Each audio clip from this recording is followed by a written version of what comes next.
আজিজ আহমদ অত্যন্ত বিচক্ষণ অফিসার, খুব পড়াশোনা জানা অফিসার। তার কিছু ডিগ্রি আছে যেটা অন্য সেনাপ্রধানদের অনেকেরই।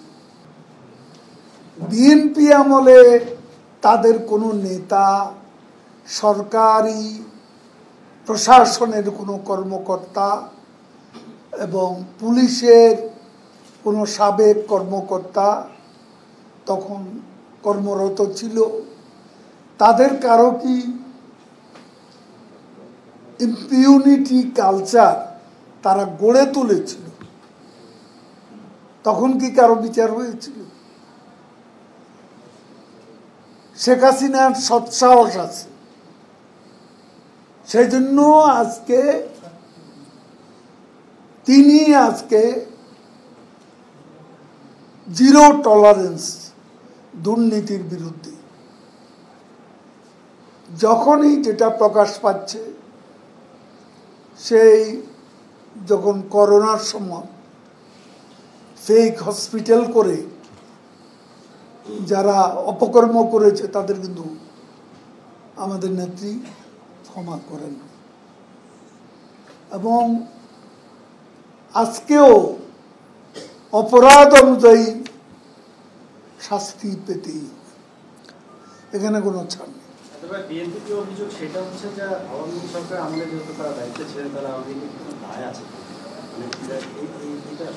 তাদের কোনো দায় আছে। আপনি দৃশ্যত, আমি বেনজিরের কথা বলি, বেনজিরের যে কেরিয়ার, তার যে পার্সোনালিটি, তাকে তো বাইরে থেকে আপনারা কেউ ভাবেননি, এখন যা শোনা যাচ্ছে এটা তো আপনারা ভাবেননি, কেউই ভাবেনি। আজিজ আহমদ অত্যন্ত বিচক্ষণ অফিসার, খুব পড়াশোনা জানা অফিসার। তার কিছু ডিগ্রি আছে যেটা অন্য সেনাপ্রধানদের অনেকেরই ছিল।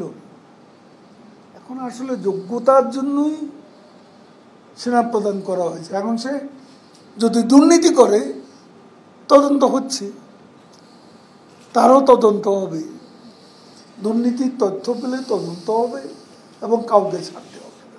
আমি এটুকু বলতে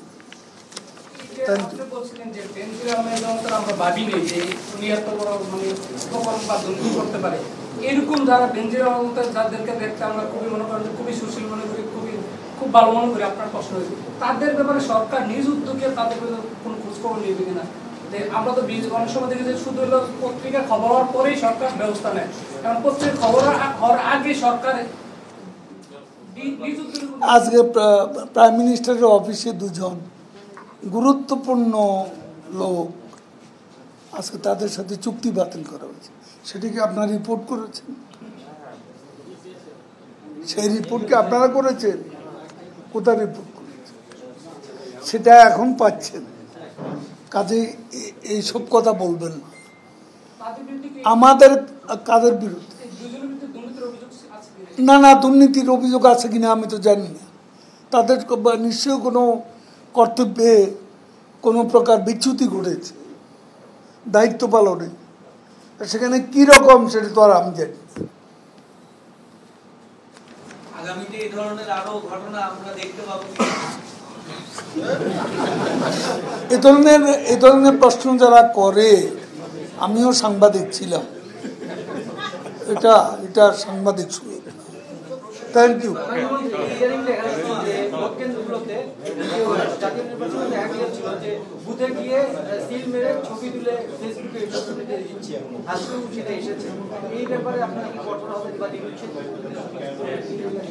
এরকম কিছু বিষয় না, কিছু কিছু নির্বাচনে কোথাও, আর এবারের নির্বাচনটা আমরা দলীয় প্রার্থী দিইনি, এটা স্বতন্ত্রভাবে ইলেকশন করছে, নানান ধরনের লোক আছে, কিছু কিছু বিচ্যুতি তো হতেই পারে।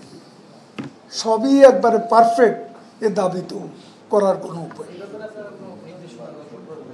কঠোর তো হয়েছে, কঠোর হয়েছেন বলে ইলেকশন ক্যাজুয়ালিটি ছাড়া শেষ হয়েছে।